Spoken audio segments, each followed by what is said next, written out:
Will the mega popular app TikTok be the leverage that China needs to win its tariff war against the United States? Or will TikTok be a casualty, forcing the app to go permanently dark for American users? That's today's conversation on Follow the Lead podcast.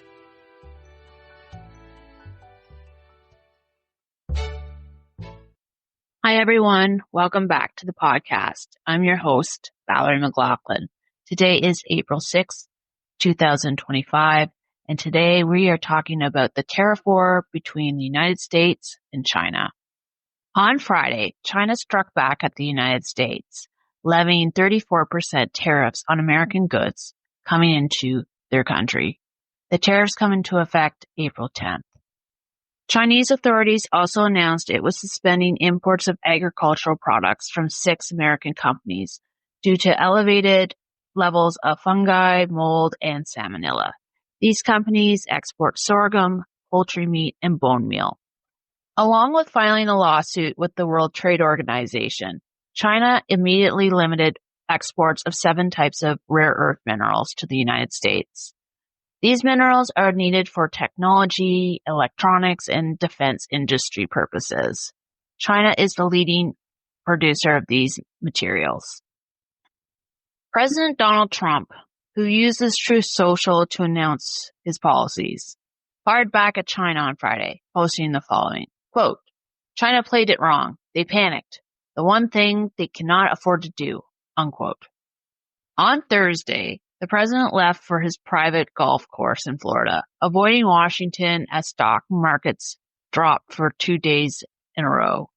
Mr. Trump posted numerous posts about his global tariff war, including this quote, "Only the weak will fail," unquote. While the president was on an inspirational tariff post spree on Friday, news broke that a deal involving TikTok had been scuttled because of the tariffs. Officials from the Trump administration have reportedly been involved in negotiations to save TikTok from the Protecting Americans from Foreign Adversary Controlled Applications Act. This act, passed during President Joe Biden's term, forces the Chinese-based app to either sell to a company that is not controlled by a foreign adversary or go dark in the United States forever. The act, which both the Republicans and Democrats supported, addresses security concerns surrounding TikTok. There are fears that ByteDance, the parent company that owns the app, is sharing personal user data with China. There's also concerns about the app's algorithm, as critics fear China could be influencing what Americans are watching. There's an estimated 170 million American users of TikTok. Right now, the app is on life support in the United States. In January, after the U.S. Supreme Court upheld the act, saying national security concerns trump free speech, the app went dark for several hours until it received assurances from incoming President Trump that he'd find a solution. One of President Trump's first executive orders gave TikTok a 75-day reprieve in hopes it would sell to American investors. With the president launching a global trade war last week and the reported deal being scuttled, the president was forced to sign another 75-day stay. During his posting spree on Truth Social on Friday, Mr. Trump posted in part the following, quote, "We hope to continue working in good faith with China, who I understand are not very happy with our reciprocal tariffs necessary for fair and balanced trade between China and the USA. This proves that tariffs are the most powerful economic tool and very important to our national security. We do not want TikTok to go dark. We look forward to working with TikTok and China to close the deal. Thank you for your attention to this matter," unquote. Mr. Trump is TikTok's unlikely savior. In 2020, towards the end of his first term, the president had wanted to ban the app because of security concerns. His change of heart happened after the president realized that the app was a goldmine in attracting new voters because most of its users are young. If there's any deal involving the sale or the scaling back of ByteDance from the app's ownership, it will need the blessing from the Chinese government. It's unclear if Mr. Trump will relent on his tariffs, as he posted the following on Saturday.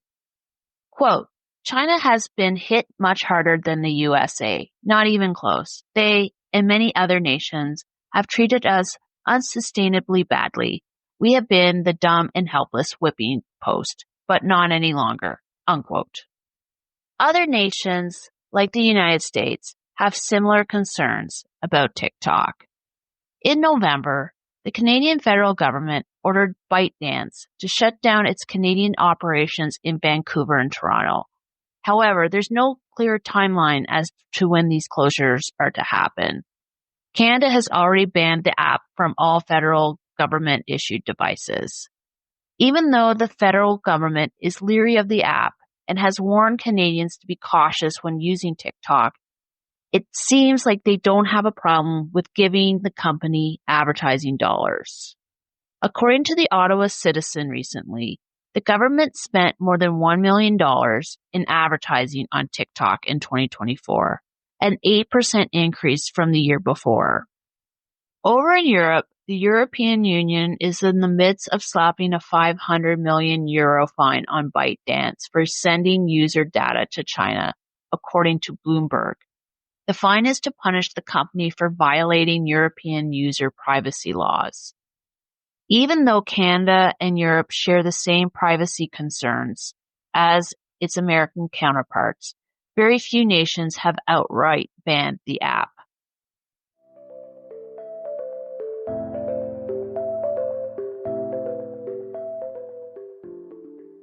That's it for this episode of Follow the Lead podcast. The podcast is now available anywhere you get your podcasts, including Spotify and Apple.